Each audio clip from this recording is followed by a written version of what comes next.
Quedamos que vamos a revisar hoy aspectos radiográficos o imagenología en enfermedades reumáticas, ¿verdad? Así es. ¿Cuántos de ustedes están ingresados aquí? Falta una persona. Bueno, ya vamos a empezar. Muy bien. Bueno, las enfermedades reumáticas, creo que ya les había mencionado, son alrededor de 200 enfermedades reumáticas. Se tienen afortunadamente clasificaciones y criterios tanto clínicos, radiológicos, como de laboratorio. Entonces, para hacer un diagnóstico de una enfermedad reumática, igual necesitamos ver primero la clínica. Tanto laboratorio como la imagenología nos sirve como apoyo. Nunca nos va a dar un diagnóstico. Simplemente pues es para apoyarnos, y hay ciertas características que nos van a dar tal o cual patología. Sobre todo de estas enfermedades, la más frecuente, que es la osteoartrosis, pues no nos va a dar aspectos inflamatorios. En un inicio, antes de que tengamos aquí sí la clínica, podemos tener alguna alteración radiográfica de este daño. Pero en sí las enfermedades, la mayoría son inflamatorias y vamos a encontrar ciertas características inflamatorias de estas patologías.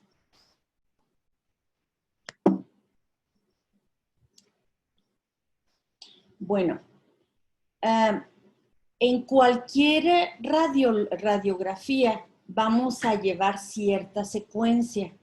Así les pongan una radiografía de tórax, una radiografía de mano, una radiografía de rodilla, lo que sea, de la región que sea, pues vamos a necesitar llevar un cierto orden. ¿Por qué es importante llevar un cierto orden? Para que no se nos vayan o no se nos escapen detalles. Así ustedes estén en, no sé, en neumología, en nefrología, en cualquier clínica, si llevamos a cabo esta secuencia, va a ser posible que se nos pasen el menor número de situaciones. Entonces, lo que yo les sugiero en cualquier radiografía, que empecemos de afuera hacia adentro. De afuera hacia adentro, ¿qué vamos a encontrar? Por ejemplo, imaginémonos una radiografía de tórax. Primero vamos a ver las partes blandas. Si lo tomamos en cuenta en una radiografía, una parte blanda, ¿cómo va a estar? ¿Lúcida u opaca con respecto al hueso? ¿Quién me quiere decir? Radiolúcida. Radiolúcida. Ajá. Y con respecto al hueso va a tener menos densidad que el hueso, ¿sí? Después de ver la parte blanda, que por ejemplo tengamos un aumento de volumen, un depósito de algún cristal, pues lo vamos a ver en la parte blanda. Siguiente, vamos a tomar en cuenta la alineación. Generalmente podemos hacerlo simétrico, o sea, las dos manos, los dos pies, para ver cómo es la estructura de esa persona. Entonces, podemos tener pérdida de la alineación, sobre todo cuando hay, por ejemplo, daño en las rodillas, hay una disminución del espacio, una alteración en la alineación de uno o del otro espacio. Y luego de ahí vamos a ver la densidad del hueso en sí. Si hay osteoporosis, si hay osteopenia, si hay hiperintensidad o que tengamos depósito de calcio, que tengamos esclerosis. Y luego de ahí nos vamos a ir a los espacios, si están los espacios conservados o si están perdidos y qué tan perdidos están. Y ya después de analizar todo esto, estas 4 situaciones, vamos a ver qué alteraciones más podemos ver. No sé, que haya una alteración en sacabocado, que haya alguna alteración generalizada, localizada, o qué alteración vamos a encontrar. ¿Sí me explico? Bueno, entonces empezamos con los tejidos blandos. Aquí, ¿quién me puede decir qué tipo de radiografía es esta?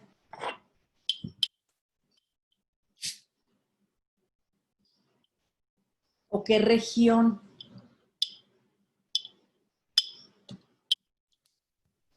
Es el carpo.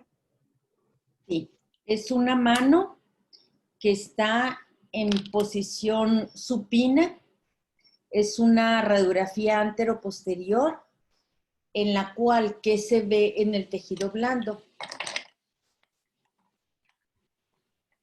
Pues se ven como acumulaciones, solo que no sabría qué es. Podrían ser minerales. ¿Sí? O sea, aquí ya estamos analizando una parte blanda y un aumento de volumen, ¿verdad? Eso no es normal. En la cual en la parte blanda, si vemos con respecto al hueso, pues es muy parecida la intensidad. ¿Sí? Entonces podemos inferir como, ¿quién dijo? Que puedan ser calcificaciones. Mariana. Bien. Sí, Mariana. Entonces, aquí analizamos con respecto al hueso que hay un aumento de volumen con calcificaciones en la región del carpo. ¿Sí? Y pues aquí podemos ver si está comprometiendo las estructuras óseas, que en este caso pues parece que está comprometiendo un huesecillo del carpo, ¿sí? Porque hay una zona de menos intensidad con respecto al hueso. Si están de acuerdo, si no están de acuerdo, entonces me pueden interrumpir, ¿eh? Bueno, después de ver la parte blanda, vamos a ver la alineación, ¿verdad? Este es una radiografía anteroposterior de hombro. En la parte blanda también no logramos ver un aumento de volumen, pero sí parece que está en la parte blanda un depósito de cristal. Lo más frecuente en esta zona es que sea de hidroxiapatita. Y bueno, aquí dicho, para analizar una radiografía no siempre podemos quedarnos en la parte blanda, en la parte ósea o las estructuras. Es un conjunto. Aquí les pongo como ejemplo la parte blanda, pero también vamos a analizar los espacios. ¿Cuántos espacios hay en la articulación glenohumeral? En la articulación, acuérdense que es el espacio entre dos huesos. ¿Cuántos espacios podemos analizar en una articulación glenohumeral? Bueno, son 3. El superior, el medial y el inferior. Entonces, si analizamos el espacio en toda su trayectoria, vamos a ver que la parte superior está conservada, la parte media también, pero en la parte inferior, en el espacio inferior, vamos a encontrar que hay una disminución del espacio y hay un reforzamiento de calcio, o sea, ya hay una esclerosis subcondral. ¿Por qué subcondral? Porque está abajo del cartílago. Entonces, tenemos una disminución de espacio en el tercio inferior del hombro, ¿sí? Y con calcificaciones que probablemente, porque una sola posición no nos da la seguridad de que sea en parte blanda. Aquí necesitamos, generalmente para analizar una articulación, necesitamos 3 posiciones, mínimo que sean 2. Anteroposterior, posteroanterior o lateral. para ver si esta alteración se repite y más o menos en qué lugar podemos determinarla, ¿sí? Entonces aquí vemos acúmulos radioopacos en el tendón. ¿Por qué dijimos que en el tendón del bíceps? Porque va en la corredera bicipital y porque en la lateral así lo encontramos. En esta sola no podemos inferir que es de parte blanda, ¿sí? Para fines didácticos vamos a dividir las cosas en las regiones que tenemos que analizar, pero en todas podemos analizar todas las características que necesitamos. Bueno, la tercera situación que vamos a analizar es la alineación. Aquí vemos una radiografía antero-posterior de mano, es la mano derecha, y vemos que está completamente perdida la alineación de los metacarpos, ¿sí?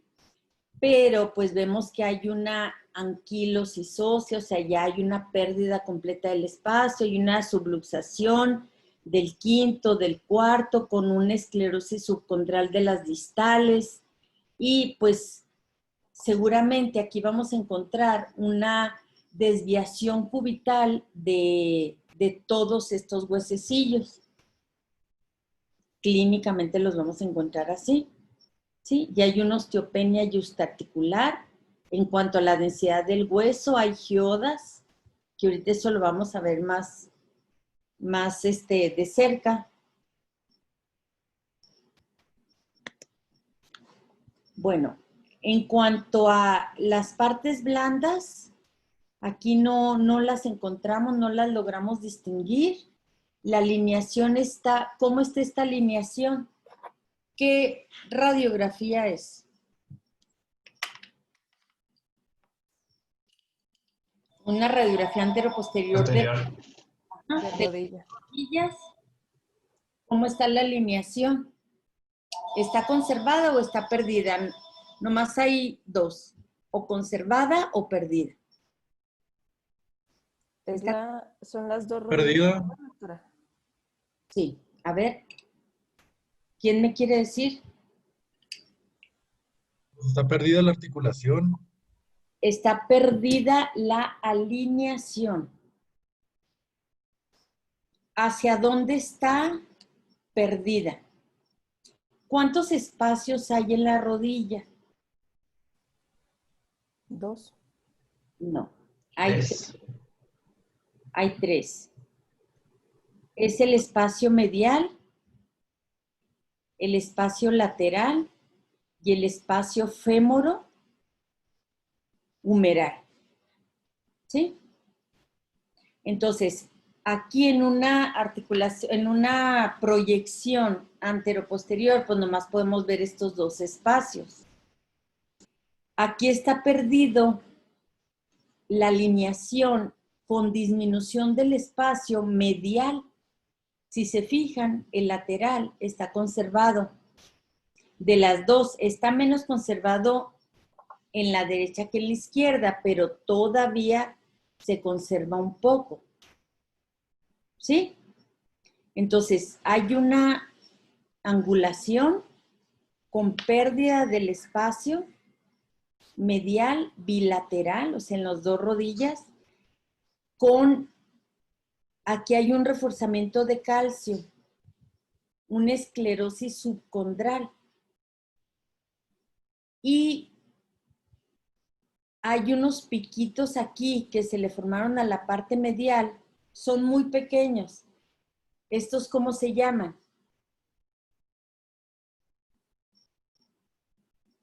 Se llaman... Espolones óseos. ¿Cómo?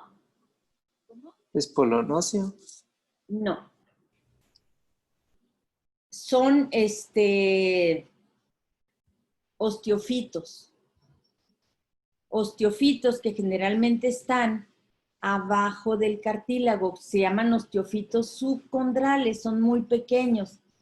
Aquí también en el espacio lateral encontramos muy, muy pequeñitos. Ahorita vamos a ver realmente osteofitos muy grandes. Y parece que la rótula está subluxada, parece, en esta radiografía.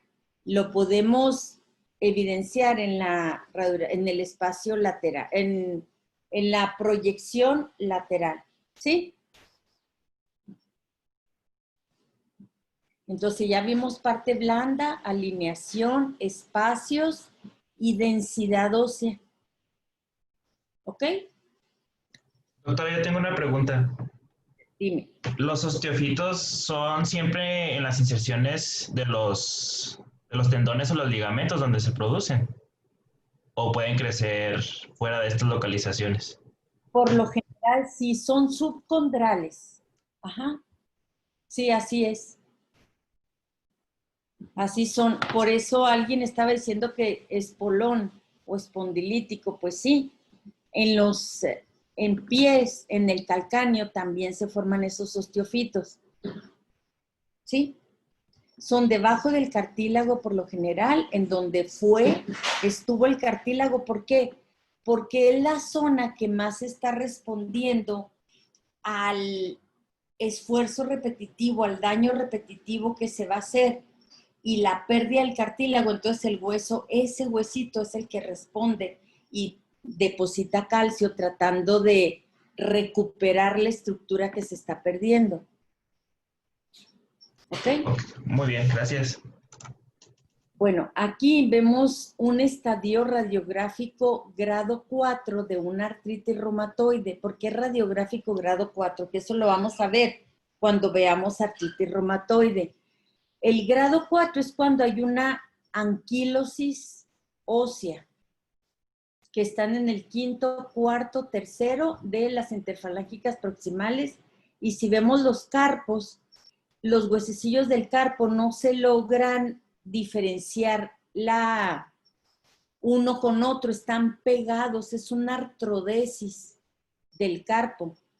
Entonces aquí, al tratar de que el paciente haga flexión, o la paciente que haga flexión del carpo, pues no tiene, o sea, está pegada completamente a esa articulación. Ese es un estadio radiográfico grado 4. Pero si nos vamos a analizar de la parte blanda a las alteraciones óseas, pues no vemos parte blanda, alineaciones están perdidas, ¿sí? Hay unas subluxaciones de varios, pues prácticamente de todos, excepción del primer dedo.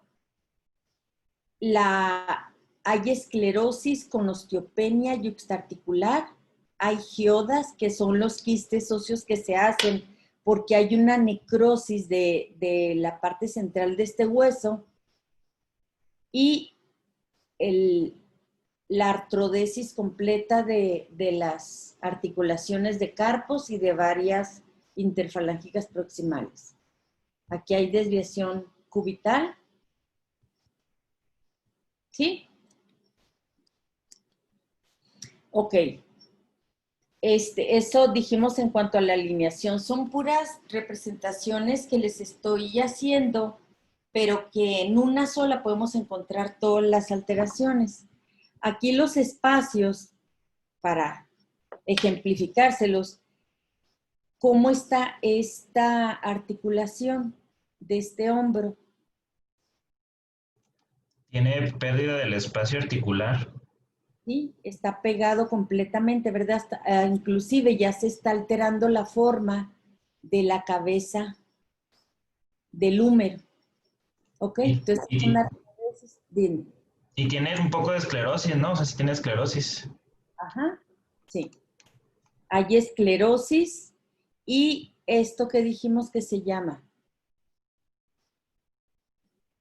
con una esclerosis subcondral, y aquí hay un piquito que se llama Osteofito. Osteofito. Ajá.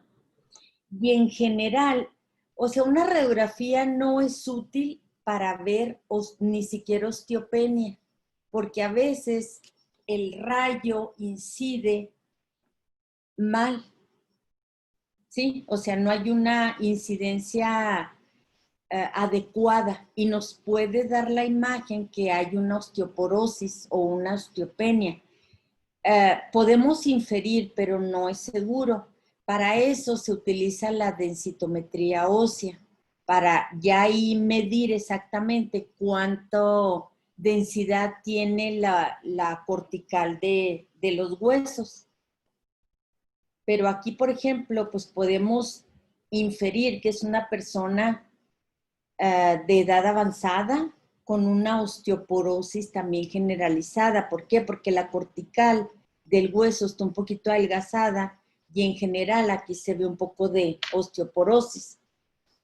¿Sí? Más o menos. Es la misma en posición lateral. Miren, aquí tanto el espacio superior, medial e inferior están perdidos. Hay artrodesis, sobre todo pues en el espacio inferior.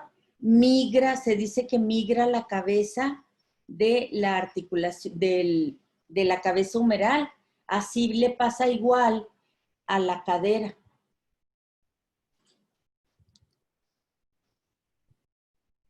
En cuanto a los espacios, aquí vemos una radiografía de dónde, qué región es. La región del codo. Así es. Es una sola proyección. Aquí hay disminución del espacio.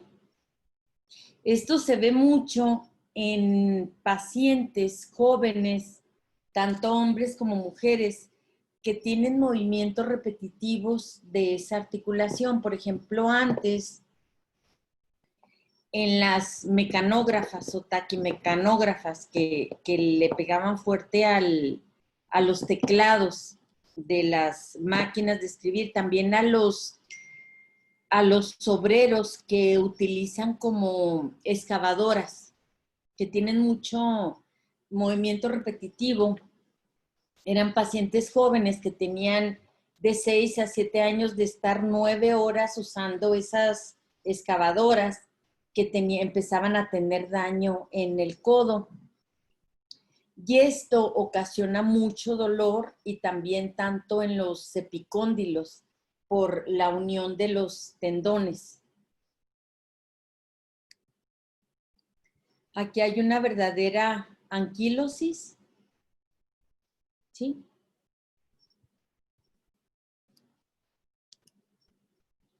La esclerosis ósea, que aquí está subluxado el hombro, si se fijan, está fuera de su lugar, que siempre hay que tomar, les vuelvo a repetir, en 2 posiciones. Pero aquí nos parece que está fuera del lugar, con disminución del espacio más bien inferior, con esclerosis, con artrodesis, y que está un poquito fuera, ¿sí? Anquilosis de los carpos, si ustedes ven, pues no podemos diferenciar un huesecillo de otro. Vemos la osteopenia yuxtaarticular, por eso inferimos que es por artritis reumatoide, un proceso inflamatorio. La densidad, como les mencionaba, pues no es el método de elección para evaluarlo, pero más o menos acá vemos una osteoporosis porque la cortical está muy delgadita, con esclerosis y artrodesis de la articulación, tanto el espacio medial como el espacio lateral. Hay una diferencia entre osteoartrosis y artritis reumatoide. Muchas veces en la osteoartrosis el daño no es en los 2 espacios o en los 3 espacios. A veces empieza con un espacio y va evolucionando y va agarrando todos los espacios. En la artritis reumatoide o en alguna otra enfermedad autoinmune o inflamatoria, por lo general se dañan al mismo tiempo todos los espacios. Es una manera de diferenciar si es osteoartrosis o es artritis reumatoide, aunque la osteoartrosis ya en su evolución tardía nos va a agarrar todos los espacios articulares. ¿Cómo podemos diferenciarlo? por el depósito de calcio en osteoartrosis, mientras que en la artritis reumatoide tenemos una osteopenia yuxtaarticular. No hay este depósito de calcio por lo general. Aquí volvemos a mencionar que hay una osteopenia yuxtaarticular en, otra vez, el carpo, y aquí en la pelvis, en espondiloartropatías, sobre todo en espondilitis anquilosante, no vemos las articulaciones sacroiliacas, o hay diferentes grados de daño, diferentes procesos inflamatorios que lo agarremos a una edad temprana o ya en una etapa tardía, la espondilitis que estemos pensando en ella. Muchas veces se pasa años el paciente, que generalmente son hombres, con una lumbalgia, que van con ortopedistas, neurocirujanos y dicen, no, pues es una artropatía mecánica, no inflamatoria. Y no, muchas veces nos llegan así, con estas características en las cuales la fusión de las articulaciones sacroiliacas es evidente. Si ustedes ven, aquí no encontramos articulaciones sacroiliacas. ¿Están de acuerdo? Sí. Ok. Y luego, calcificaciones por la cápsula articular y por depósito de calcio. Aquí, en gente joven, podemos encontrar condrocalcinosis, en el cual el cartílago está con depósito de calcio, pero que todavía se logra ver el cartílago, que no está perdido. Depósitos en partes blandas de dihidroxiapatita, que esto puede ser una pseudogota. Depósito de urato monosódico, aquí sí podemos encontrar cuando es gota. O sea, hay tres metabolitos o tres no calcificaciones, sino depósitos que podemos encontrar de hidroxiapatita de calcio, que es la pseudogota, urato monosódico, que es gota, y pirofosfato de calcio. Sí, esas tres podemos encontrar. ¿Cómo vamos a diferenciar cuál de las tres es? Si tienen la misma característica radiográfica, pues por medio de aspirado.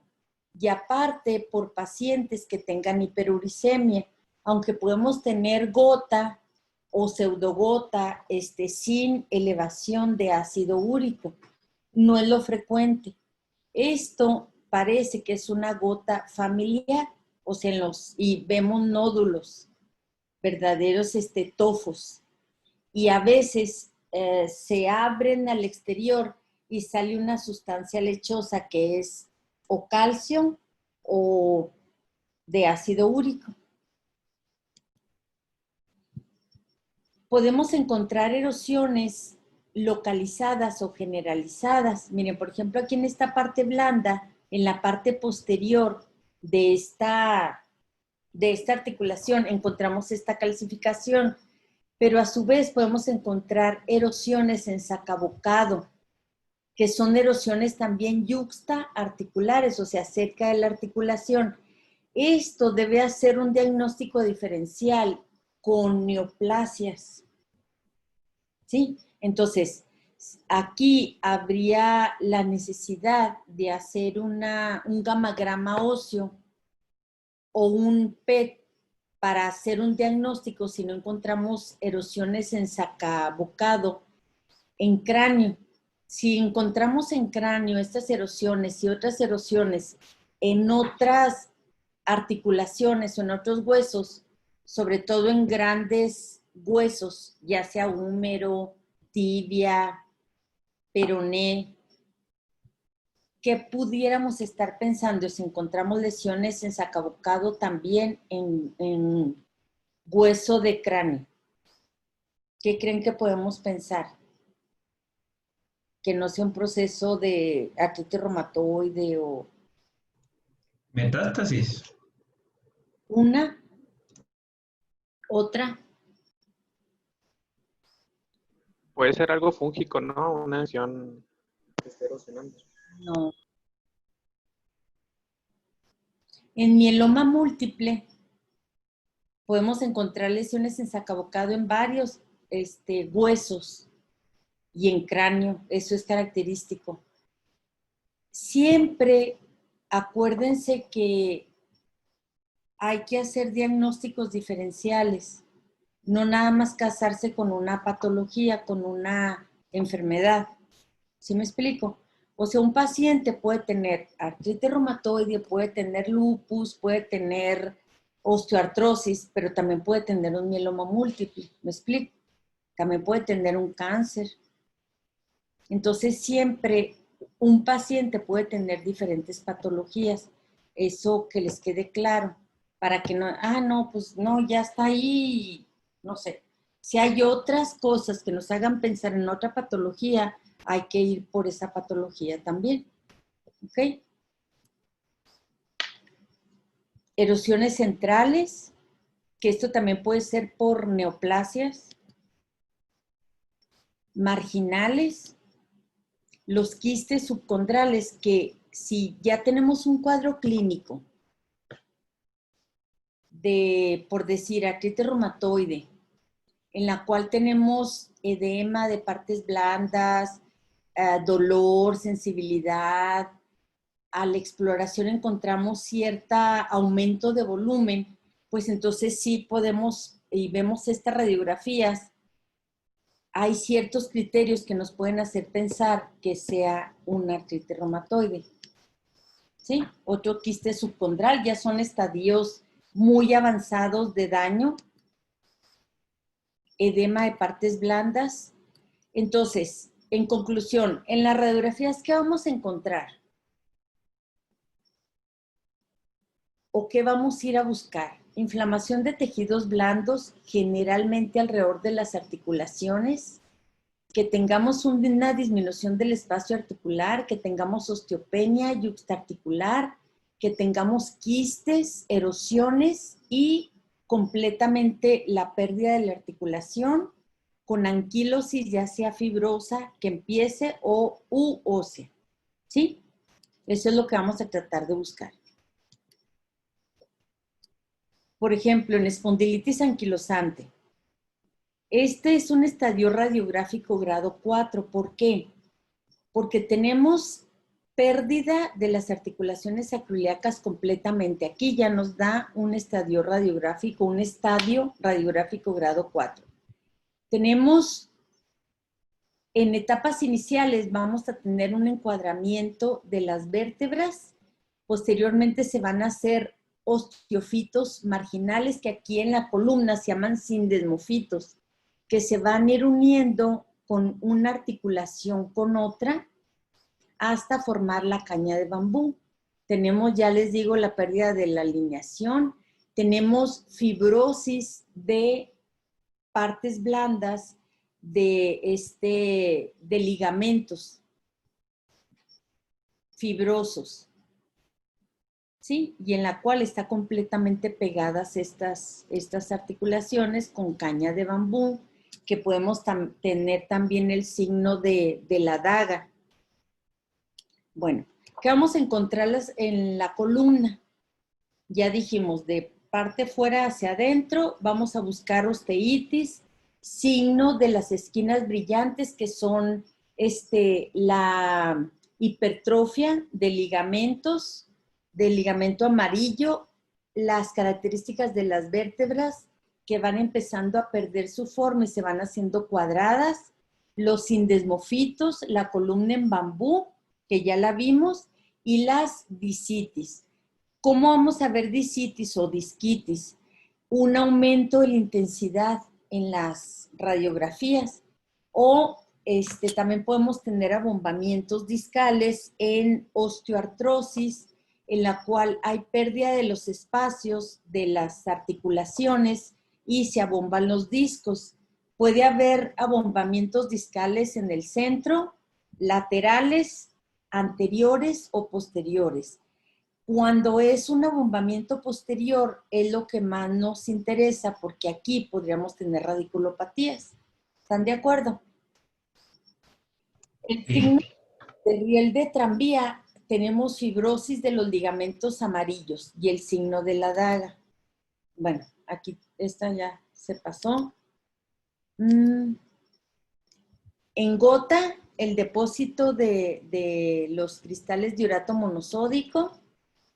Ahora, ¿qué otras herramientas podemos tener para analizar las articulaciones? Ahorita es muy importante, en las últimas décadas se le ha dado mucha importancia al ultrasonido. Siempre vamos a pedir primero radiografías, pero el ultrasonido nos da muchas armas, muchas herramientas que nos pueden ayudar para hacer un diagnóstico diferencial o apoyarnos en el diagnóstico. ¿Qué es lo importante? Es que vamos a valorar en tiempo real esta articulación. Podemos distinguir entre procesos inflamatorios agudos o crónicos.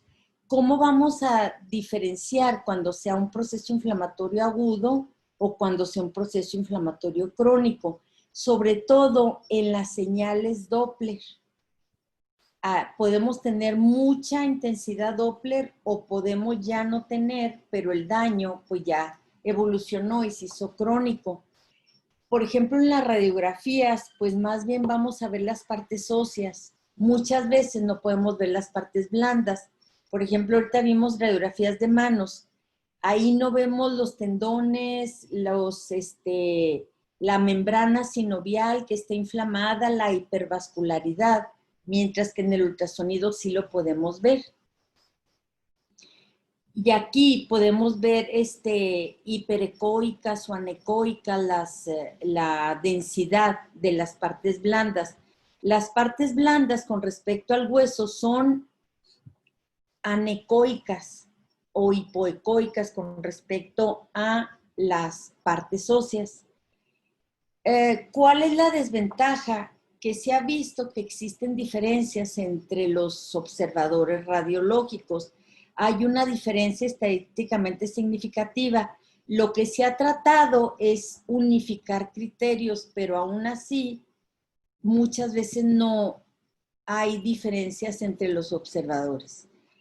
También tenemos la herramienta de las tomografías y las resonancias magnéticas, pero el ultrasonido es de menor costo.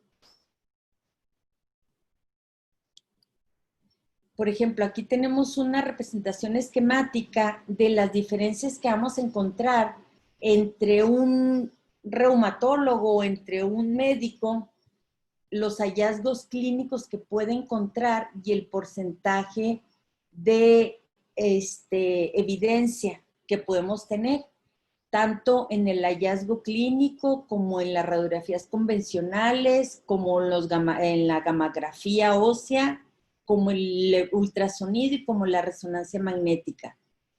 Y aquí encontramos que el porcentaje de evidencia y que se correlaciona más es el ultrasonido. Por ejemplo, el hallazgo clínico que analizamos una articulación interfalángica proximal. Vemos la sensibilidad de la articulación, el edema y la unión de sensibilidad y edema. Entonces tenemos un 30% o 32% de posibilidad de encontrarlo clínicamente. Aquí en cuanto a radiografía, pues no nos ayuden mucho. El edema, si no encontramos en ese momento el edema en la radiografía, pues no nos va a ayudar. En cambio, nos puede ayudar que ya tenga erosiones o que ya tenga osteoporosis u osteopenia justarticular, ¿sí? Y en la osteoartritis, pues la esclerosis subcondral. Pero en el ultrasonido, la sinovitis, si se fijan, es arriba del 50% que podemos tener de posibilidad de encontrarla. El contorno articular irregular, el edema de los tendones, tanto de los flexores como de los extensores. Y en la resonancia, pues en cuanto a la sinovitis, nos da más posibilidad el ultrasonido con respecto a la resonancia magnética. Entonces aquí es mejor la utilización de ultrasonido. ¿Y por qué es importante para nosotros el ultrasonido antes que la resonancia y que nos dé esa posibilidad de valorar el edema y la sensibilidad y los contornos? Pues porque entre más tempranamente hagamos un diagnóstico, mejor le va a ir a un paciente. Entonces, los signos ecográficos en cuanto al ultrasonido, ¿qué vamos a encontrar? El edema de partes blandas. Aquí, la sinovitis, la señal Doppler es muy importante para nosotros.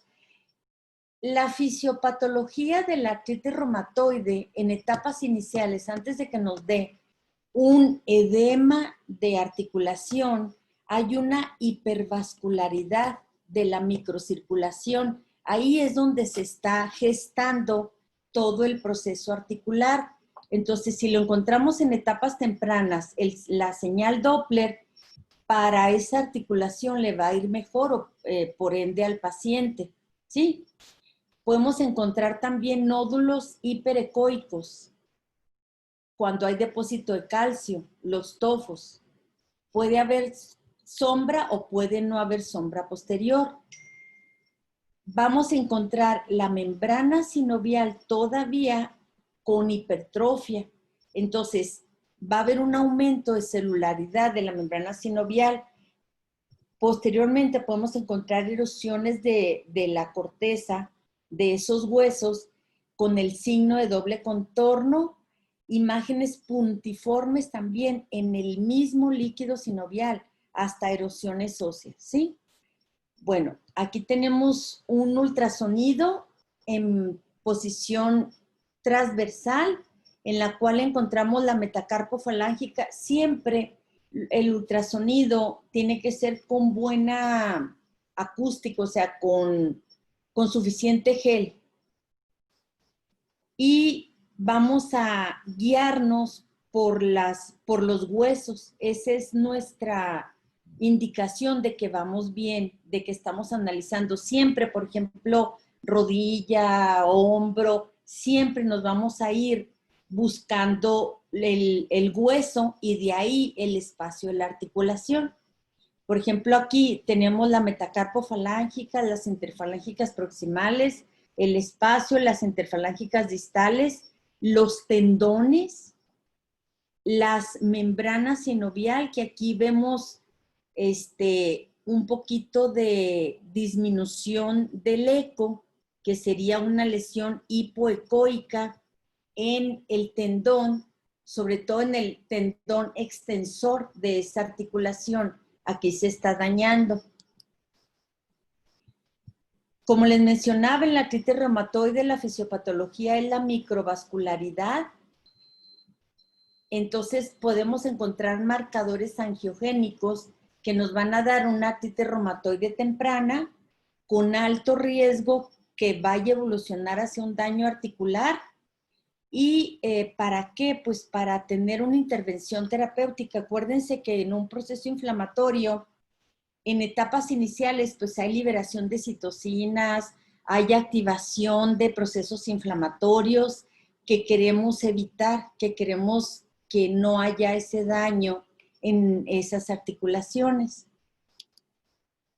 Entonces, lo dividimos por grados, son 3 grados. Aquí le ponemos activación por Doppler, no vemos ningún flujo dentro de esta articulación de vasos. Entonces aquí le ponemos un grado 0 o ausencia. Aquí encontramos el grado 1, que hay una señal leve de vascularidad, está aislado, y aquí tenemos el hueso, aquí está el espacio de la articulación, aquí está la membrana sinovial, arriba están los tendones, y más arriba puede ser músculo, dependiendo de la articulación que se trate, y empezamos a encontrar cierta señal vascular, cierta hipervascularidad leve. Aquí empezamos a ver en este espacio de esta articulación que ya empezamos a tener señal de ecodoppler con vasos confluentes, es moderado. Entonces quiere decir que aquí tenemos un proceso inflamatorio agudo, a diferencia de un daño ya crónico. En el grado 3 ya son señales francas, vasculares, que están en más de la mitad, aquí está la articulación, en más de la mitad del área intraarticular que estamos midiendo. ¿Sí? ¿Les queda claro? En este ultrasonido vemos el hueso, el espacio articular, vemos que sigue el hueso. ¿Por qué? Por esta situación hiperecoica, pero vemos que hay una pérdida de continuidad de este hueso, entonces inferimos que hay erosiones, ¿sí? Inclusive hay erosiones en la parte blanda, estos son los tendones, ¿sí? Vemos depósito de calcio y vemos erosiones en este tendón.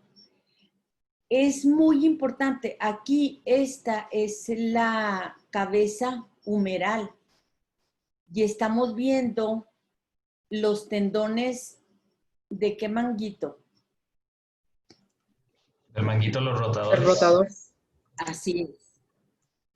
Esto es importante porque le podemos decir al paciente, bueno, pues eleve el hombro. Si logra elevarlo, quiere decir que no hay una ruptura total del manguito, porque acuérdense que el manguito es el que nos puede mantener el brazo en 90 grados.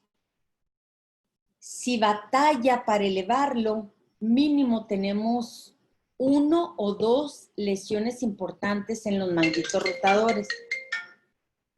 Un momentito, ¿eh? Bueno, estoy en una sesión.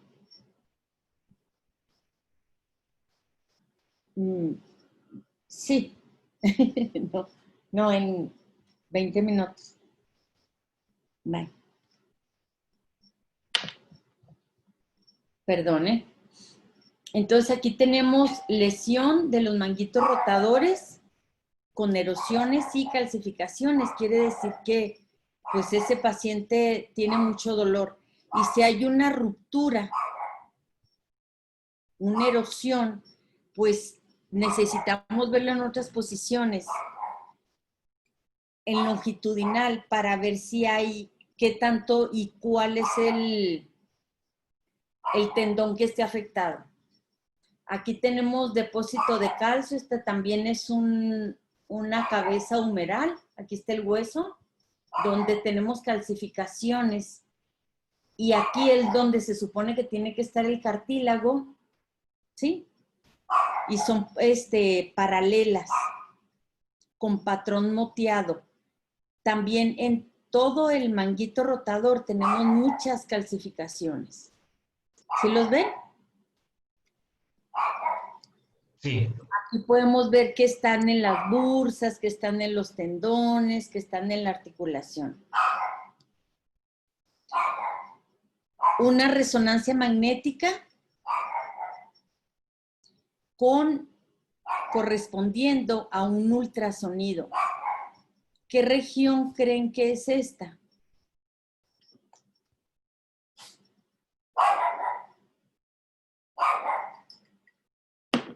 Podría ser la rodilla. La rodilla.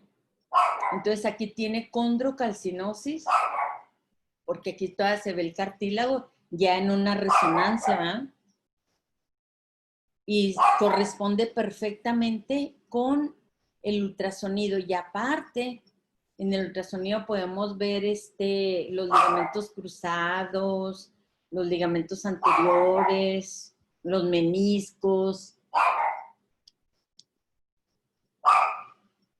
Una radiografía de húmero Aquí vemos en parte blanda, vemos la calcificación, ¿se fijan?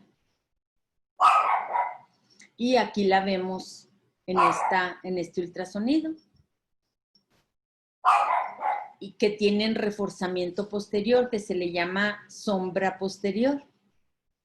Y muchas calcificaciones en los tendones. ¿Ok?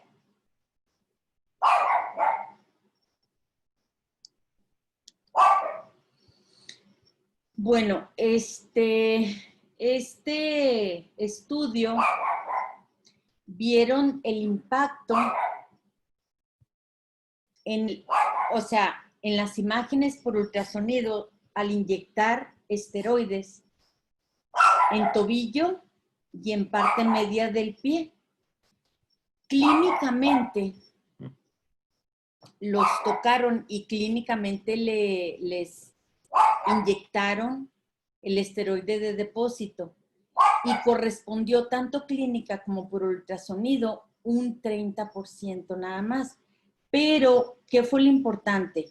Que al hacer el ultrasonido de ese tobillo, pues hicieron cambio en el plan de tratamiento en un 82%. Quiere decir que hubo mejoría gracias a que se utilizó el ultrasonido, porque ahí ya vieron, pues, hipervascularidad, edema, lesión en ligamentos y todo eso. ¿Ok? Entonces, el interés del ultrasonido en reumatología, pues es mejorar el diagnóstico. ¿Para qué? Para tratarlo inmediatamente. Mejorar la habilidad en procedimientos de intervencionistas. O sea, no es lo mismo guiar una inyección intraarticular, ya sea en rodilla, cadera, lo que sea, por ultrasonido que por clínica. ¿Sí? Y el ultrasonido es la imagen de elección para patologías tendinosas. Nos da más datos en el ultrasonido y aparte les digo, el costo pues es menor. Simplemente pues aquí hay una área de oportunidad para los reumatólogos que llevamos a cabo estudios de ultrasonido. Hay cursos, hay actualmente hay cursos precongreso, ya sea en los congresos europeos, en los americanos, en los mexicanos, que inicialmente llevamos esos cursos de ultrasonido para poder... a ver, espérenme tantito. Luli, están timbrando. Bueno, esto es todo. No sé si tengan alguna duda.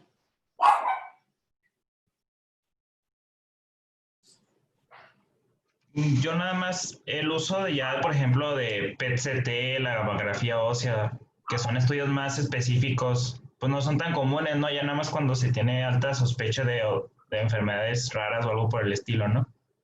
Sí, sí, está bien tu pregunta. Les digo, primero, la clínica, ok, vamos a ayudarnos con la radiografía, vamos a ayudarnos con el laboratorio. Si la radiografía, el ultrasonido, no nos da mucha evidencia de que sea en sí un solo proceso inflamatorio, entonces vamos a utilizar PET, vamos a utilizar tomografía, resonancias, todo eso. ¿Sí? A veces tenemos que llegar hasta lo último, pero pues pensando en el paciente, el costo-beneficio hay que sopesarlo. Si estamos pensando que tiene alguna lesión que no la detectamos o que está muy escondida, pues llegamos hasta lo último, hasta el PET. ¿Sí? Ok. En cuanto a los artículos que me enviaron, ¿quién fue el último que me envió? ¿Cuál es el último? Déjenme ver.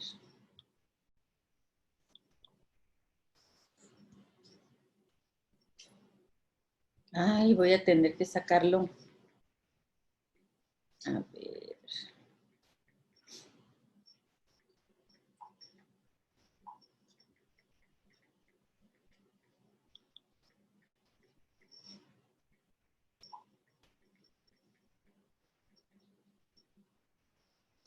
It's 13 ver. hours. Este artículo, ¿sí lo ven? No, doctora. No, no se está compartiendo la pantalla. Ah, decía yo. Ahí voy.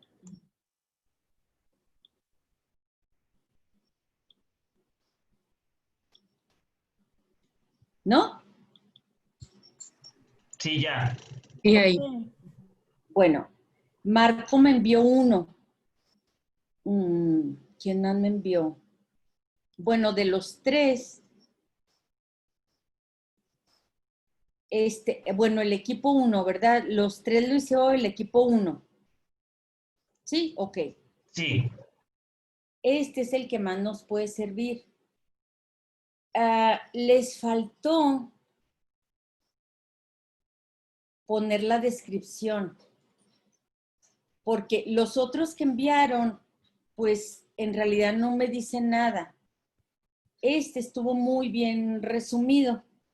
El chiste es que llevemos media hoja, pero que nos diga quién lo hizo, en dónde lo hicieron, dónde lo publicaron. Aquí está bien.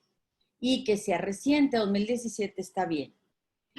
El objetivo muy bien analizado, porque lo vamos a tomar método de diagnóstico de las enfermedades reumáticas. Entonces, este es el objetivo, describir los estudios actuales para el diagnóstico, ¿ok? En la descripción me resumen muy bien lo que quiere decirnos este artículo, que es un artículo de revisión, son estudios de apoyo, se centran en imagenología y laboratorio ideal. Discusión y conclusión. Las pruebas de laboratorio permiten detectar procesos inflamatorios y otras alteraciones autoinmunes. Sin embargo, el daño de la articulación, su progresión y la afectación, pues se van a analizar ya sea por radiografía, por ultrasonido o por resonancia magnética. En conclusión, tradicionalmente los estudios de proceso inflamatorio se van a hacer por laboratorio y ya el daño estructural por radiografías, perfectamente. Los otros dos, analícenlos, si quieren los vemos la próxima, no me dicen nada. ¿Sí me explico? Este estuvo muy bien. Es importante que lo hagan en media hoja, pero que sepan resumirlo, que sea el objetivo, la descripción y la conclusión. En los dos anteriores no analizamos nada. Ok. O sea, estuvo muy bien. Este estuvo muy bien. Así es como sería útil para todos que lo resumamos. ¿Ok?